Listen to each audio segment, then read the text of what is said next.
How to change phone number in IMO. In this video, I'm going to show you how you can easily do it. First of all, open the application. Now, here on the left top, you can see a profile icon. Simply tap on the profile icon and here tap on settings. So now we're in this settings interface.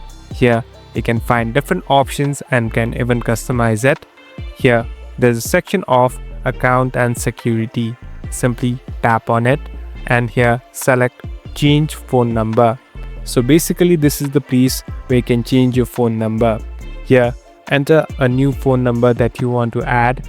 Now after doing this, an OTP code will be sent to the mobile number and you can easily verify and change your IMO account.